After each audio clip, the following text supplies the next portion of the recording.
How are you, sister? In the vortex. Cool. Yeah.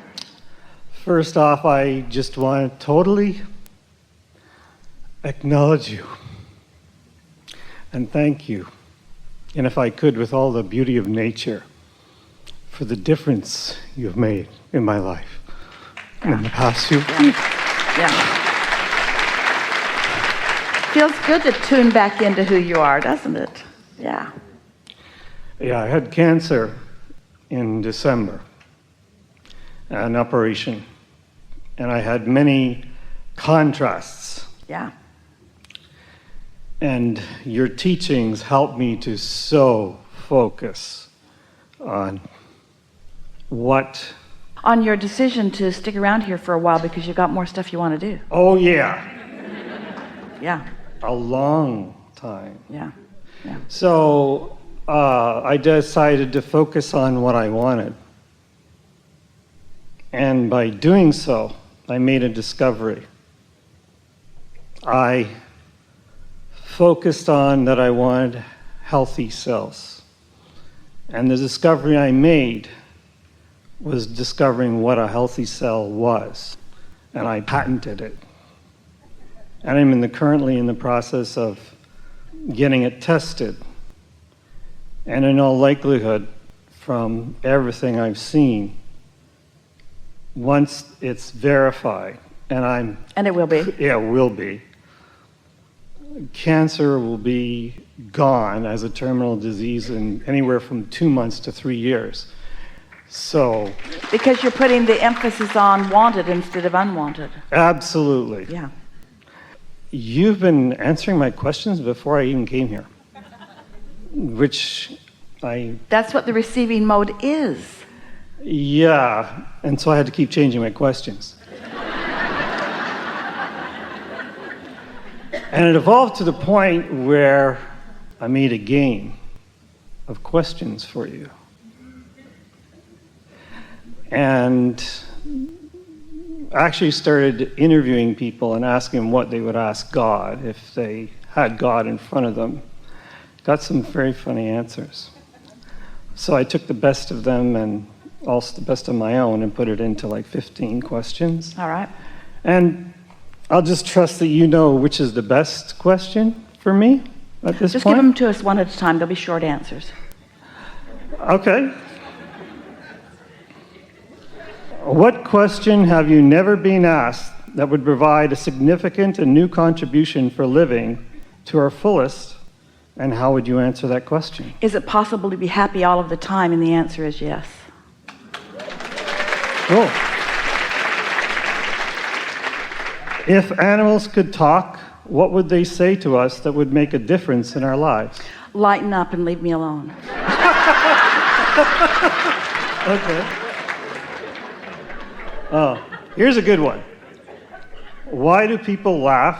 Please construct a new joke or humorous story that conveys by the telling the nature of humor and how to create such expressions.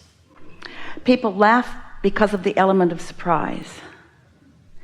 And the reason that they are surprised is because they think they already know everything, and so they don't allow any room for a new clarification to flow into their experience. Wow, why I don't laugh sometimes. We don't laugh very often. It's because you don't catch us by surprise. Here's a good one. Here's a really awesome one. And this is what I'm up to. This is what I'm up to creating. Because that patent, I found out how much it was worth. It's like, your teaching is going to make me a billionaire. So, while we've been creating our own reality for over 1 million years and manifesting what we want and what we don't want, is there any advice you have for me on reinventing banks, government, medical and educational institutions in the service of freedom, growth, joy, love, magic, and wonder? Exactly the same process that led you to the idea of what is a wanted cell will lead you to that. The corruption and the confusion and the discordance that's present has caused you to already put all of the components of all of that into your vortex. So all that happened to you, you see, what happened to you is you had a personal experience with this cancer, is that it activated your desire for the solutions that you'd already put there to be received by you. And in this same process, not through some discordant experience, but the same thing that has led to the discovery of this will give you ideas about the other. Most important thing, this is the most important part of our answer. If you don't care who gets the credit, then you can accomplish so much. Thank you. Yeah.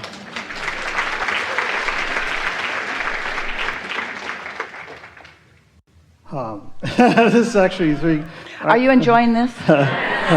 So there's three of them. They're like requests. Can you help me to heal like Jesus?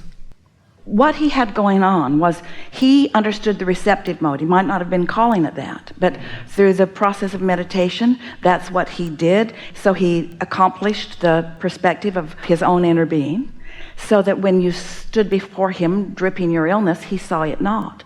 So it was just the practice, the sustained practice of the receptive mode until there was no room for doubt in his vibration. That's all. So it's creating the atmosphere around you that allows you to know what you know, and by doing so, no longer keeping active the thoughts of doubt. So his non-doubt was greater than their doubt. Is that correct? His knowing of well-being was so dominant that their disease could not abide in his vibration. And that's why he said, go forth and tell no one.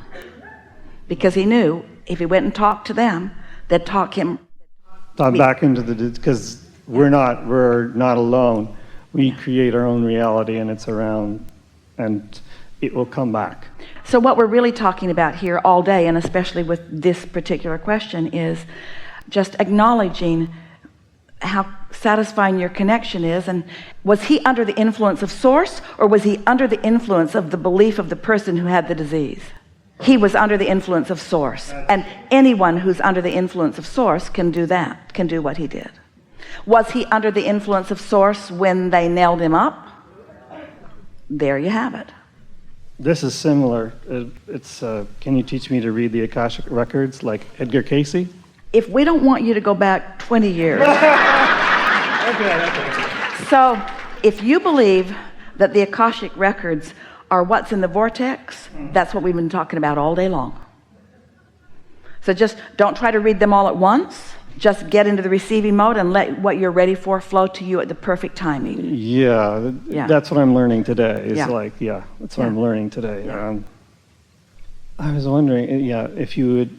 I published a book on a unified field theory in physics, and I self-published it because I have contrast going on, I guess, and I was wondering if you would review it, look at it, and if you see it's worthy.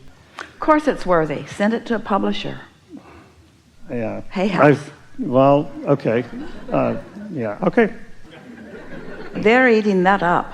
It's the time for your book. Okay. Yeah. So this is from children. Yeah. Okay. How do you perform miracles? When will God perform his next miracle, and what will it be? So give it to us one at a time. Okay. How do you perform miracles? What a miracle is the laws of the universe responding in their normal way. You call them a miracle because you don't believe. When you believe, they'll happen instantaneously, but you won't call it a miracle. You'll call it normal life experience. Okay. When will God perform his next? Got that already. Okay. And what will it be? Whatever you want it to be. Okay. People are weird because you want to call something a miracle just because most people don't believe it. But they happen all the time, right? But the very fact that you're calling it a miracle is what's in your way, because you make it rare, you make it unlikely, you make it doubtful. Do you know how much is going on? Every now and again, something really extraordinary will fall into place, and Esther will say, oh, that was so great. And we say, it's child's play. You're supposed to get everything you want. And your consciousness here pointing things in the direction, it's what it's all about. And it's not miraculous. It's co-creating with source energy just the way you intended when you came forth. Not one of you said, I'll go forth, I'll get myself so pinched off that I'll lead a mediocre life, and then when I let a little bit of it in accidentally, we'll all call it a miracle. That's why I think you're so brilliant. Yeah. This is from my son, who claims he's smarter than me. And he is probably. Well, of course he is. He's later than you. He came in on the basis of all that you are and added to it. Everything that's new is more than everything that came before. You can renew yourself with your own inner being, but we're just saying, as things usually go. So yeah. I want to see what your answer to this question is. What is the ultimate equalizer amongst all of humanity, and how to present it to the world in such a way which makes the leaders of the world realize specifically what has to be done for the survival of all living things on our planet to bring all people together as one community with the same goals? Well, that's 20 questions. But the answer is, the equalizer is love, which equals alignment. And how do you bring it about? You just be it and live it through the clarity of your example. And you know you've really got it when they're behaving differently and it doesn't bother you. So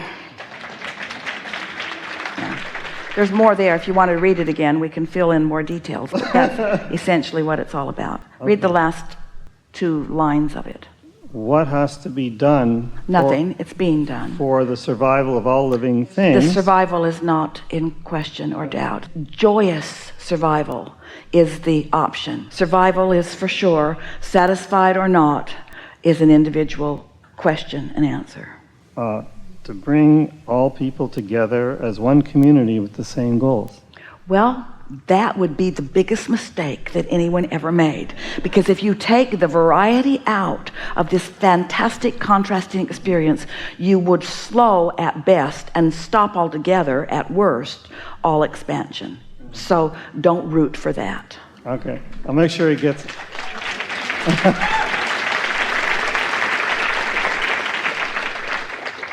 Okay, with contrast and feeling, our guidance system, there are many health issues in the world. It could be said that there's a major cause of interest in that area, and every single person is born with a natural gift. Is it possible that each person's gift is particularly useful in resolving individual health issues?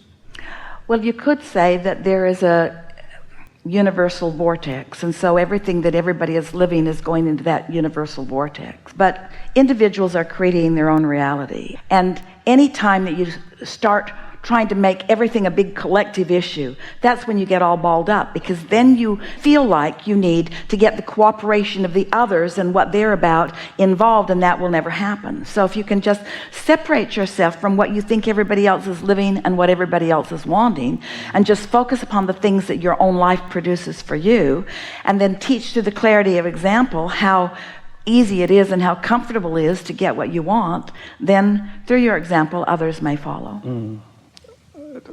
I'm not sure if that quite answers my question, because I'm aware of a process that finds a person's natural gift that they were born with.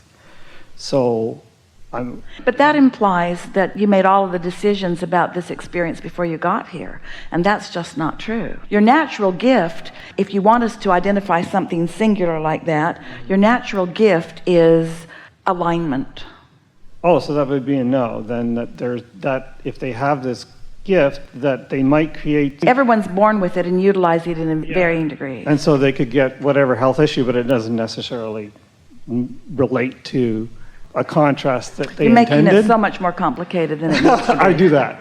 Okay, this question, would you consider letting me interview you? You just did. Okay.